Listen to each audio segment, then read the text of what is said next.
할렐루야. 오늘도 주일을 맞이해서 하나님 앞에 나와 예배하는 여러분들에게 평화의 왕, 만왕의 왕 되신 예수님이 주시는 은혜가 여러분 심령 속에 또 가정 위에 늘 함께 하시기를 축복합니다. 우리 옆 사람에게 서로 손을 붙잡고 인사합시다. 왕이 곧 오십니다. 왕이 곧 오십니다. 예. 벌써 한 해가 다 지나가고 있습니다. 매년 이맘때쯤 되면 새해 달력을 받아서 빨간 펜으로 달력을 넘기면서 어느 날 그 자리에다가 이렇게 싼 펜으로 빨간 크레용으로 이렇게 동그라미를 쳐놓습니다. 왜 달력에다가 빨간 동그라미를 쳐놓을까요?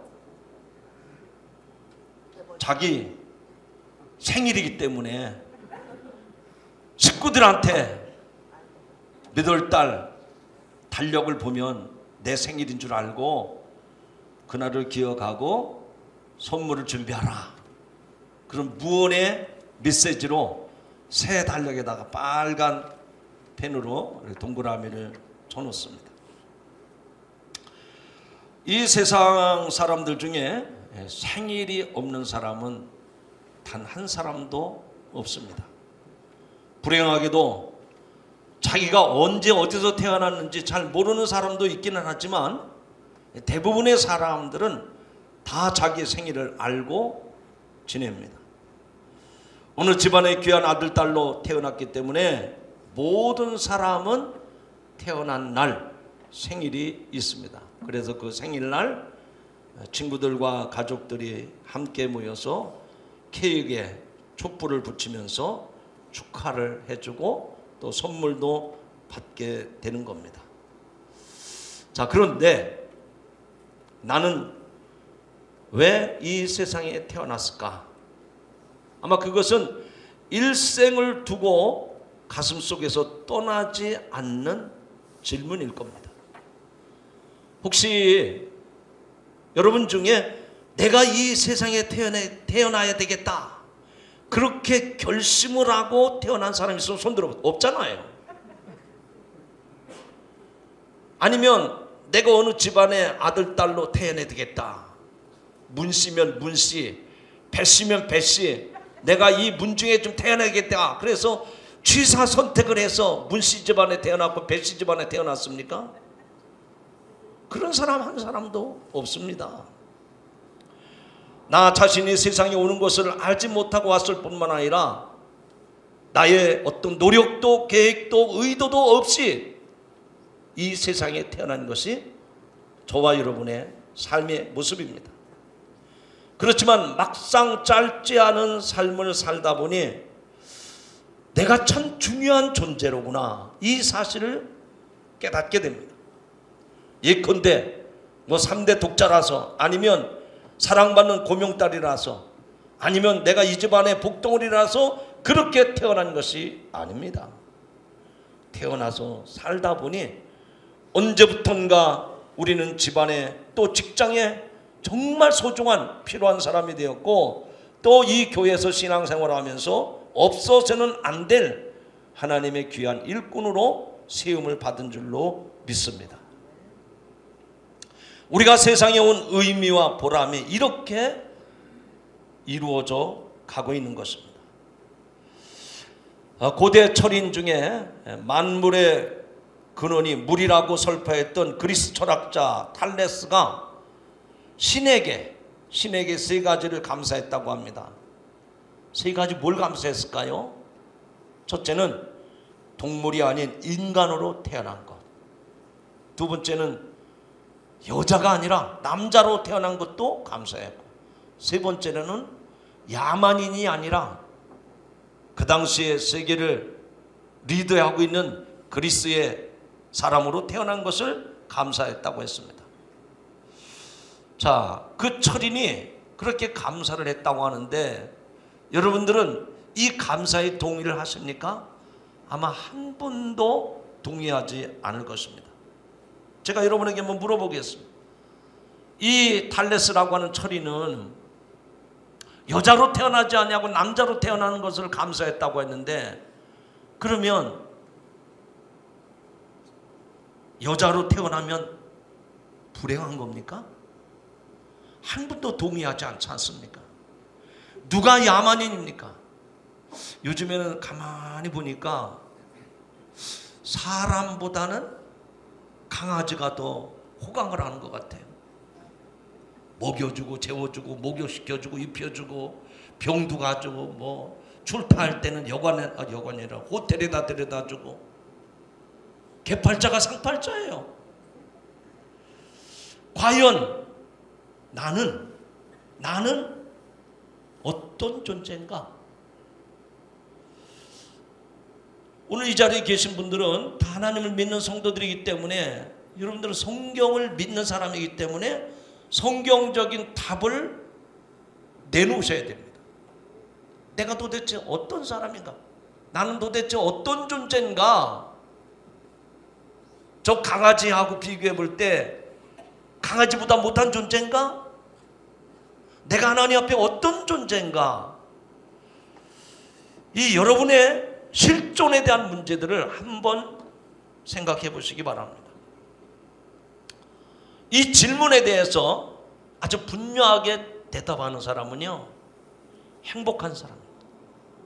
이 질문에 대해서 분명하게 말할 수 있는 사람은요, 자존감이 있는 사람이에요. 자존감이 분명한 사람. 자, 그러면 이제 화면을 보면서 여러분이 어떤 사람으로 태어났는가, 나는 어떤 존재인가, 성경적인 대답 3가지를 제가 제시하려고 합니다. 첫 번째는 한번 읽어보십시다. 시작. 나는 하나님의 섭리와 뜻 가운데 태어난 존재입니다. 다시 한번 읽어볼까요? 시작.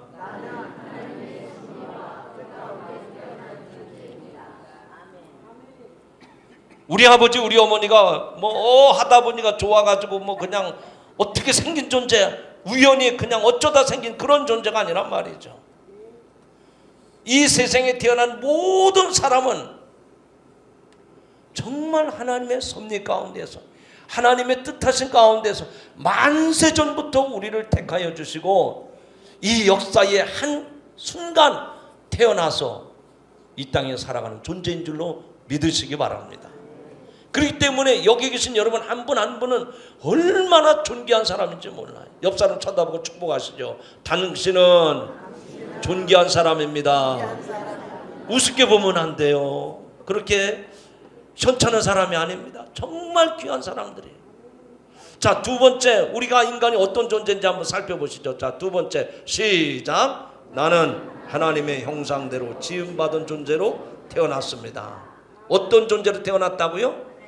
하나님의 형상대로 지음받은 존재예요. 여러분, 이 세상에 많은 피조물들이 있는데 그 가운데 유독 인간만이 하나님의 형상대로 지음받았음을 믿으시기 바랍니다. 여러분, 여러분의 얼굴에 대해서 자신감이 없어요? 여러분의 신체가 붉습니까? 그거 아무 상관없어요. 우리는 하나님의 형상대로 지음받은 존재예요. 타종교에서 말하는 것처럼 무슨 벌레나 짐승으로 뭘 환생을 하고 뭐 윤회한다, 이거 다 만들어낸 얘기예요. 우리는 처음 창조부터 하나님의 형상대로 지음받은 존재지 뭐가 진화를 하고 진화를 해서 오늘의 인간이 된 게 아니란 말입니다. 다시 한번 따라 하시죠. 나는 하나님의 형상대로 지음받은 존재입니다. 세상에 수많은 사람들이 있지만 어떻게 저게 나를 닮았는지, 내 자식이니까 애정을 쏟고 사랑을 하고 그 자식을 위해서 헌신하잖아요. 왜 그렇게 합니까? 나를 닮았기 때문에 그런 거예요. 나를 닮았기 때문에. 여러분, 하나님의 형상대로 지음받은 것에 대해서 감사하고 또 감사하시길 바랍니다. 할렐루야. 세 번째 성경적인 대답은 뭡니까? 한번 읽어보시죠. 시작. 나는 하나님의 거룩한 사명을 가지고 태어난 사람입니다. 할렐루야. 따라하시죠. 나는 거룩한 사명을 가지고 태어난 사람입니다. 사명감이 없으면 쓸모없는 인생입니다. 제가 지금 이어 마이크를 쓰고 있잖아요. 이 이어 마이크가 저 창고 안에 갇혀 있으면 쓸모없는 존재. 근데 이것이 김 목사의 목에 걸려서 사랑하는 성도들이 하나님의 말씀을 들려주는 마이크로 쓰이니까 얼마나 목적에 합당합니까? 이 세상에는 모든 피조 세계는요 다 그 나름대로 창조의 목적이 있단 말이죠. 이 강대상도 여기 와서 이렇게 쓰임 받으려고 있는 거예요. 들풀에 피어나는 그 꽃들도 보십시오. 누구 하나 알아주지 않냐지만 사람들이 발에 짓밟히면서도 태연하게 향기를 드러내고 그 아름다움을 자랑하고 있지 않습니까? 오늘 저와 여러분은 그냥 어쩌다 태어난 존재가 아니고 쓸모없는 인간이 아니라 하나님의 창조 목적대로 이 세상에 태어난 줄로 믿으시기를 바랍니다. 그래서 우리는 다 귀한 존재. 이것은 전능하신 하나님께서 나를 미리 정하시고 택하셔서 이 세상에 살게 하신 겁니다. 또한 이렇게 믿음을 갖고 하나님의 자녀로 살게 하신 것은 결코 우연이 아니란 말이에요. 반드시 필연입니다. 하나님께서 그렇게 정해놓으신 거예요. 우리는 성탄절을 3일 앞두고 있습니다. 평화의 왕, 만왕의 왕으로 예수님이 이 세상에 오신 일은 그냥 우연히 일어난 일이겠습니까? 우리 인간으로서 측량할 수 없는 오묘한 섭리와 또 의미가 분명히 있음을 믿으시기 바랍니다. 이제 우리는 주님이 다시 오실 대림절 마지막 주일인데 오늘 하나님께서 우리에게 주신 이 본문의 말씀을 따라가면서 예수님이 왜 이 세상에 오셨는지, 예수님이 오신 목적이, 의미가 무엇인지를 깨닫고 은혜 받는 시간이 되기를 주의 이름으로 축원합니다. 첫 번째로 예수님이 이 세상에 오신 의미가 무엇일까요? 자, 한번 크게 읽어봅시다. 1번 시작. 주님은 의로운 사람들에게 성령이 임하셨음을 알게 하십니다. 주님이 이 세상에 오신 것은 의로운 사람들에게 성령이 임하시는구나, 이것을 보여주시기 위해서 예수님이 이 세상에 오셨다는 말씀입니다. 자, 마태복음 1장 18절 같이 한번 읽어보겠습니다. 시작.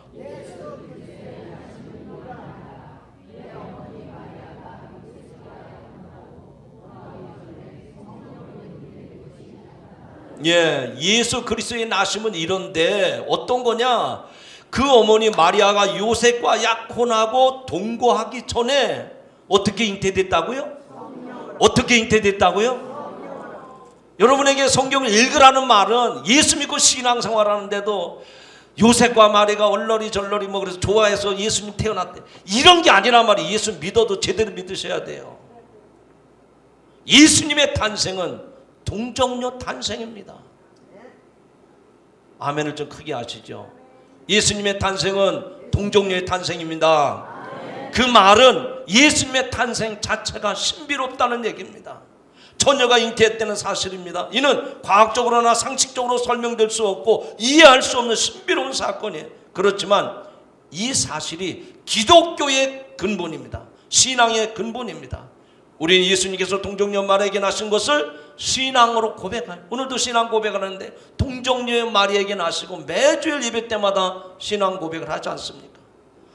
요셉과 마리아는 육신으로 예수님의 아버지와 어머니입니다. 이 두 사람은 같은 동네에 살았고 경건한 유대인의 전통을 쫓아서 서로 결혼을 약속한 사이였습니다. 본문에 보니까 그의 어머니 마리아가 요셉과 약혼하고 동거하기 전에 성령으로 잉태되었던 것이 나타났다라고 말씀을 합니다.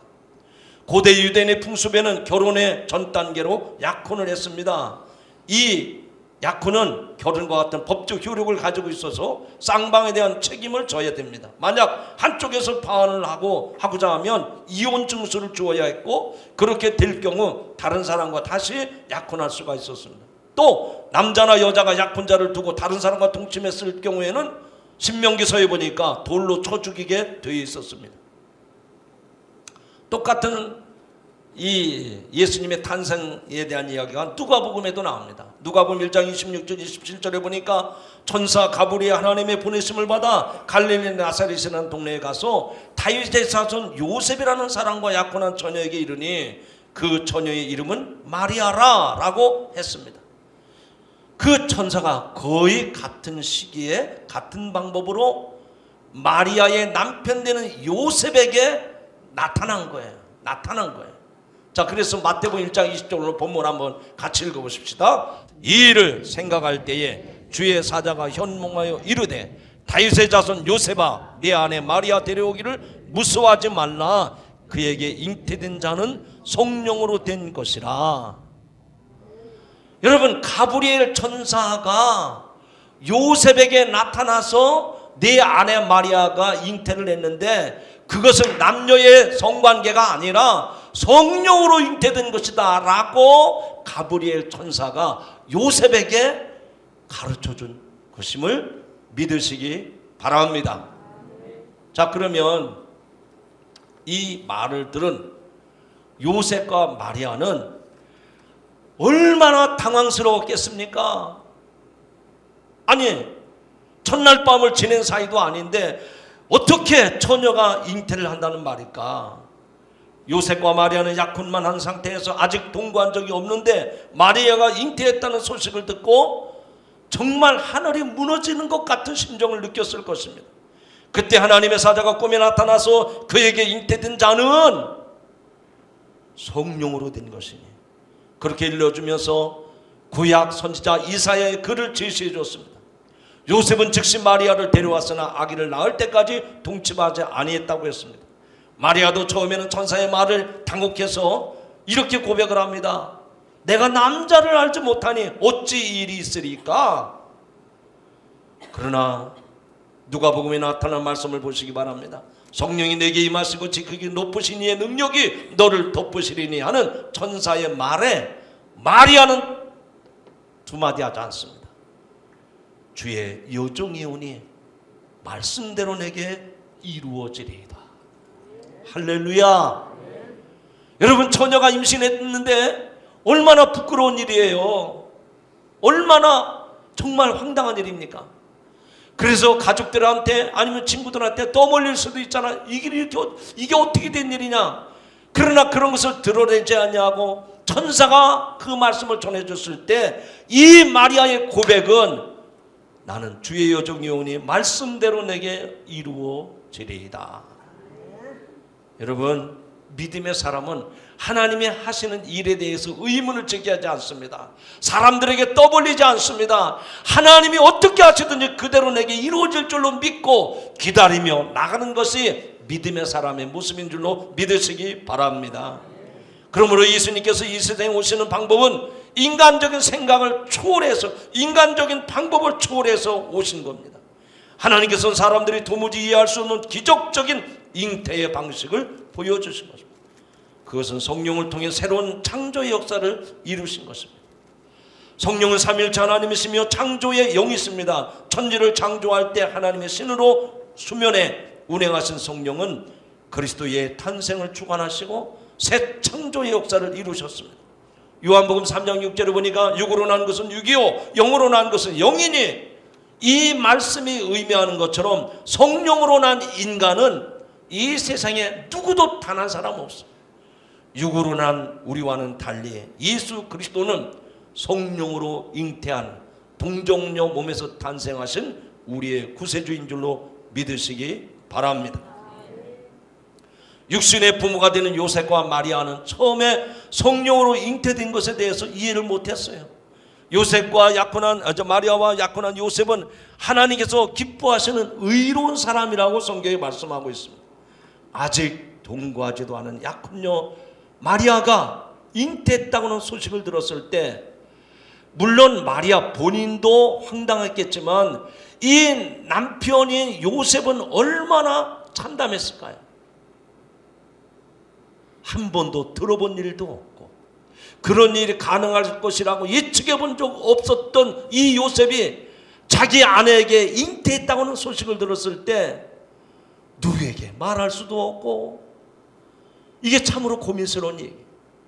보통 사람 같았으면 아마 난리가 났을 것입니다. 혈기를 내고 동네에 다니면서 사방 떠들어댔을지도 모릅니다. 그러나 요셉은 그런 일을 드러내지 아니하고 신중하게 이 일을 처리하는 모습을 보게 됩니다. 앞서 말씀을 드렸지만 마리아는 인간적으로 더 견디기 어려운 시간을 보냈을 것입니다. 나사렛으로 찾아온 천사 가브리엘에게 마리아는 아주 솔직한 심정을 토로합니다. 나는 남자를 알지 못하니 어찌 이 일이 있으리까?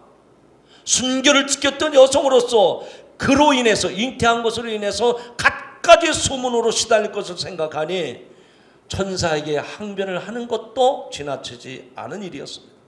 그러나 마리아는 주의 여종이 오니 말씀대로 내게 이루어지리이다 순종을 합니다. 믿음을 가진 참으로 순결한 여인은 이렇게 예수 그리스도를 잉태하게 된 줄로 믿습니다. 결국 요셉과 마리아처럼 이렇게 의롭고 믿음을 지켜가는 사람들에게 성령이 어떻게 임하시는지를 자신들의 삶을 통해서 마리아의 몸을 통해서 경험하게 하신 줄로 믿으시기 바랍니다.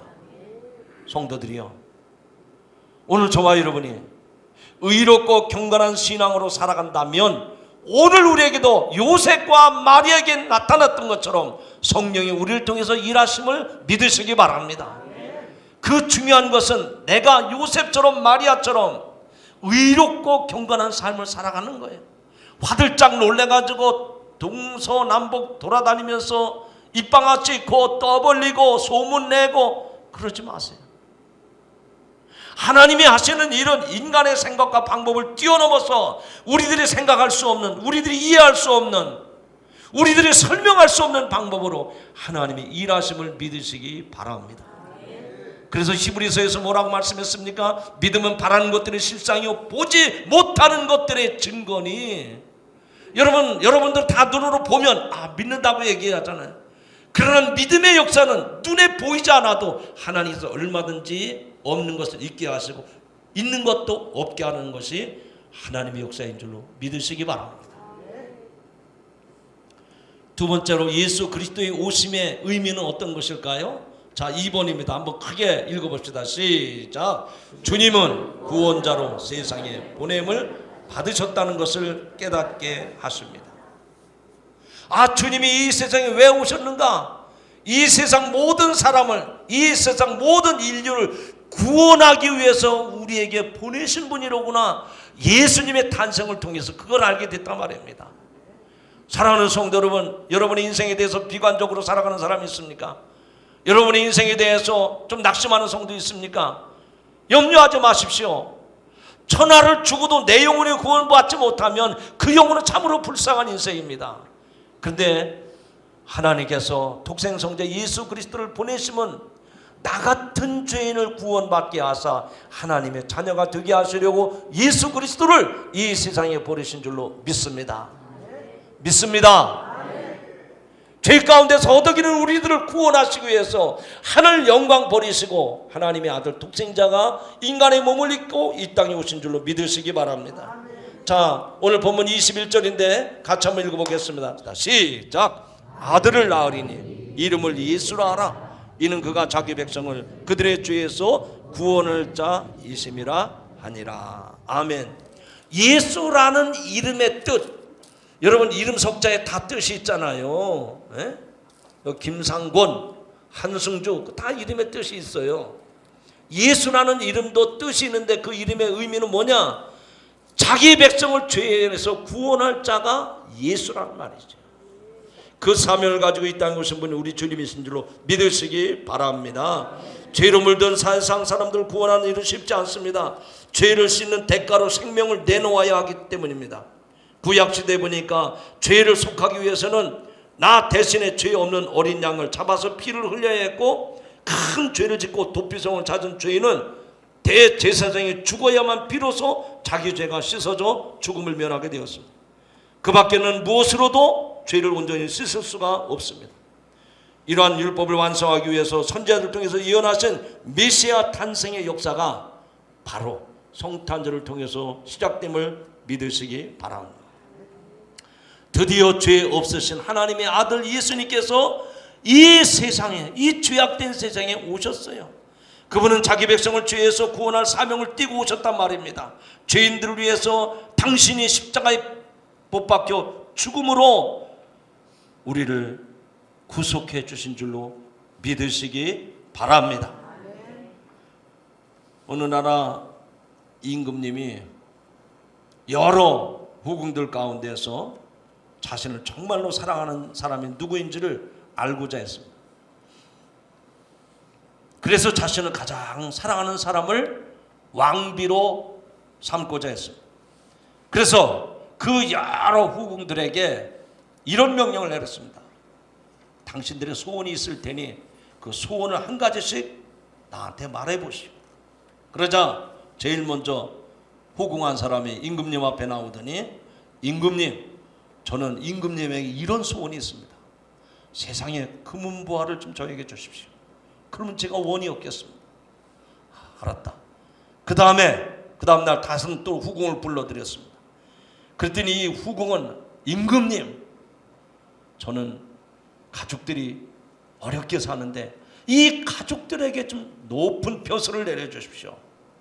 그랬더니 알았다고 또 돌려보냅니다. 또 다음날 다른 후궁이 들어왔어요. 그런데 이 후궁은 말이 없습니다. 네 소원이 무언고? 그러자 여인이 몸을 구부리면서, 임금님, 저는 아무 소원이 없습니다. 딱 한 가지가 있는데 임금님만 제 곁에 계시면 됩니다. 결국 왕의 선택은 어떤 후궁을 선택했을까요? 금은보화, 벼슬 달라는 사람 다 물리치고 왕 곁에만 있어 달라고 했던 후궁을 왕비로 간택한 줄로 믿습니다. 보라, 처녀가 잉태하여 아들을 낳을 것이요 그 이름을 임마누엘이라 하리라. 이를 번역한즉 하나님이 우리와 함께 계시다 함이라. 따라하시죠. 임마누엘은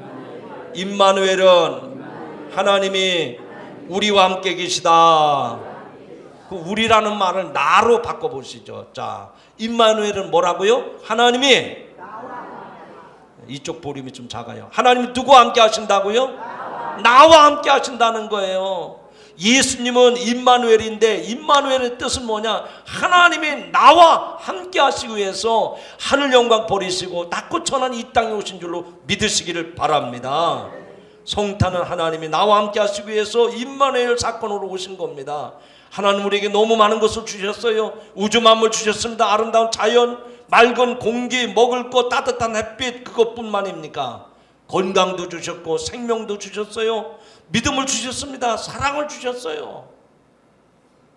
그런데 이보다 더 귀한 선물은 하나님의 아들 독생자 예수 그리스도가 우리에게 오셔서, 나에게 오셔서 나와 영원히 함께 하심을 믿으시기 바랍니다. 주님 우리에게 말씀하셨지 않습니까? 보라, 세상 끝날까지 내가 너와 함께 함이라. 할렐루야. 주님이 여러분과 함께 하시기 위해서 이 땅에 오신 줄로 믿으시면 아멘 하시기 바랍니다. 그러므로 이 임마누엘의 축복이야말로 지상 최대의 축복이요 우리들에게 가장 큰 선물임을 믿으시기 바랍니다. 왜냐하면 그분이 우리의 구원자가 되시기 때문에, 그분이 내 죄를 다 사해 주시고 나를 구원해 주시기 때문에 우리는 이 성탄에 인간의 몸을 입고 이 땅에 오신 예수님의 오신 목적이, 의미가 무엇인지를 오늘 말씀을 통해서 깨닫게 되는 것입니다. 자, 세 번째로 예수님이 이 땅에 오신 목적의 의미가 무엇일까요? 자, 3번입니다. 크게 읽어봅시다. 시작. 주님은 임마누엘의 예언을 이루셨음을 보여주십니다. 우리와 함께 하시는 것을 예수님이 실제로 보여주셨다는 거예요. 자, 1장 22절 성경 구절입니다. 한번 또 읽어보시죠. 시작. 이 모든 일이 된 것은 주께서 선지자로 하신 말씀을 이루려 하심이니. 자, 이 모든 일이 됐다고 그랬잖아요. 그러니까 하나님의 아들이 인간의 몸을 입고 2000년 전 저 유대 땅 베들레헴 마구유가 안에 태어나신 거예요. 그런데 이렇게 이 세상에 오신 것은 주께로 선지자로 하여금 하신 말씀을 이루려 하심이라. 그러니까 오래전에 예수님이 태어나시기 전에 수백 년 전에 선지자들에게 예수님의 탄생을 예언을 했는데 그 예언대로 그대로 이루어진 줄로 믿습니다. 할렐루야. 오늘 예수님의 탄생은 구약시대에 이사야 선지자를 통해서 이미 예언된 말씀이었어요. 보라 처녀가 잉태하여 아들을 낳을 것이요 그 이름을 임마누엘이라 하리라.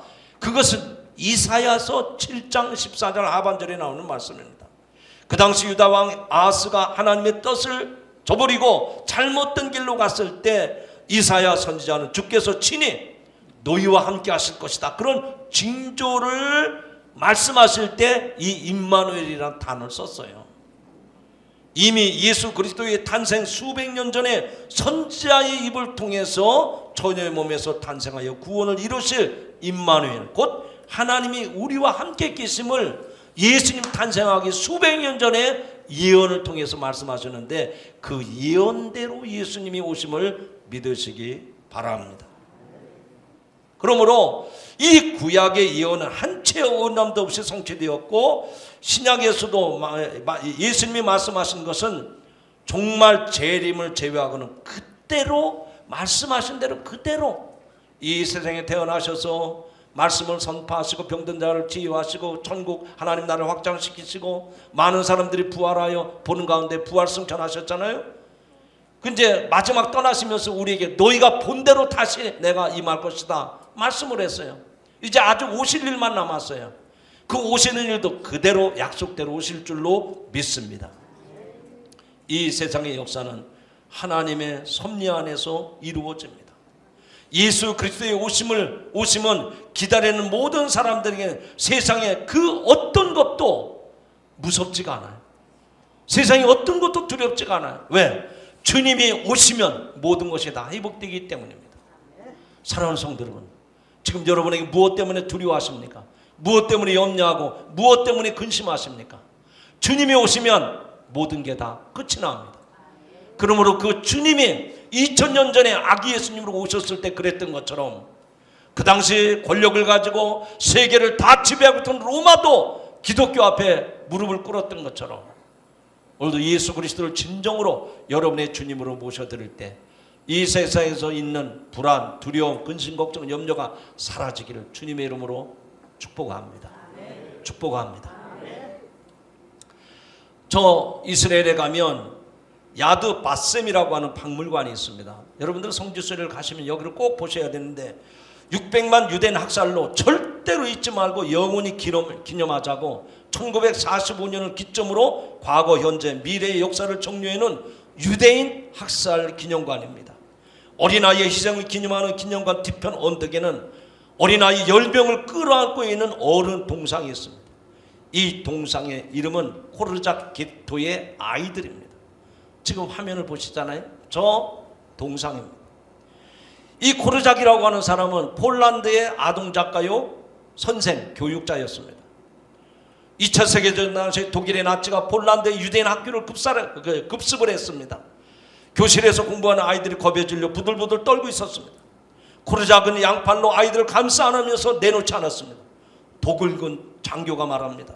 당신은 유대인이 아니니 선생은 물러나고 아이들만 내놓으시. 그러자 저 코르작은 필사적으로 독일군에게 저항을 합니다. 끝내 아이들과 함께 가스실을 향하는 트럭에 올라탑니다. 스승으로서 두려움에 떨고 있는 아이들을 그냥 보낼 수가 없었기 때문에 마지막 그 순간까지 아이들과 동행을 합니다. 가스실에도 함께 들어가 죽음 앞에 떨고 있는 아이들을 위해서 하나씩 붙잡고 기도를 해줬습니다. 아이들이 말합니다. 선생님, 이제 마음이 편안해졌습니다.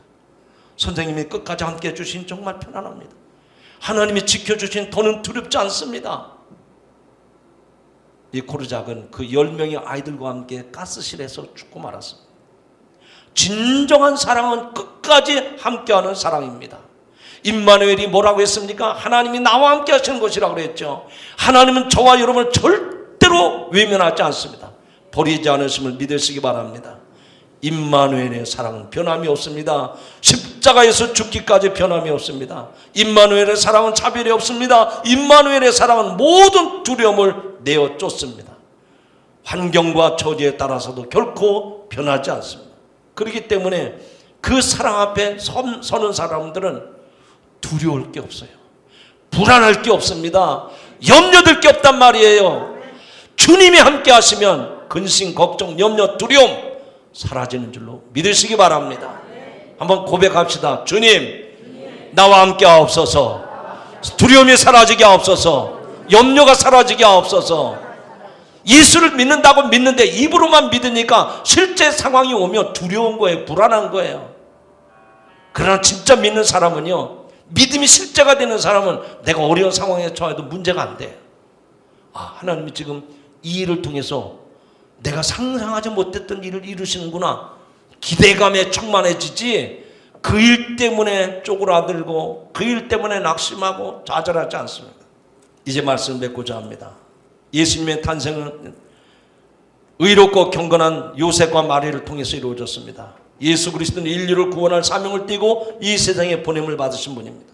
성경 말씀대로 임마누엘의 예언을 이루면서 우리 곁에 찾아오셨습니다. 그러나 주님을 맞이하는 사람들의 태도와 자세는 다 달랐습니다. 찬미와 영광 대신 의심하고 박해하고 그 예수님은 십자가에 못 박기까지 했습니다. 그러나 예수님 부활하시고 하늘에 오르신 주님이 성경대로 다시 3일 만에 살아나셔서 부활하신 줄로 믿으시기 바랍니다. 예수님이 우리에게 말씀하십니다. 보라, 내가 속히 오리니 내가 줄 상이 내게 있어 각 사람에게 그가 행한 대로 갚아 주리라. 이 말씀대로 그리스도는 다시금 곧 오셔서 우리에게 상을 주시고 우리를 영원한 하늘나라로 인도하신다고 말씀을 했습니다. 재림을 기다리는 우리들에게 또다시 임마누엘의 징조를 친히 보여주시면서 하신 약속의 말씀이 있습니다. 요한계시록 22장 20절 마지막 말씀입니다.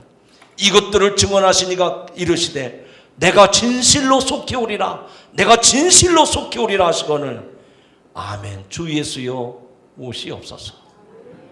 여러분, 이 성탄절은 세상 사람들과 유의를 즐기면서 엔조이하는 성탄절이 아닙니다. 우리에게 있는 모든 두려움, 근심, 걱정, 염려 사라지게 하시고 우리의 왕으로 오시는 예수 그리스도를 두 손 높이 들어 기쁨으로 맞이하는 복된 성도들이 되시기를 주님의 이름으로 축원합니다. 기도하십니다. 보라, 처녀가 잉태하여 아들을 낳을 것이요 그의 이름을 임마누엘이라 하리라 하셨으니 약속하신 대로 주님이 나와 함께 하심을 내가 믿습니다. 내가 분명히 믿습니다. 하나님, 오늘 이 성탄절을 앞두고 주님 오심을 기다리며 소망하는 성도들에게 나의 주, 나의 구원자, 나의 왕 되신 예수 그리스도를 믿음으로 받아들이게 하옵소서. 그래서 임마누엘의 은총이 우리의 가정과 우리의 교회와 이 땅 이후에 충만하게 하옵소서. 예수님의 이름으로 기도하옵나이다. 아멘.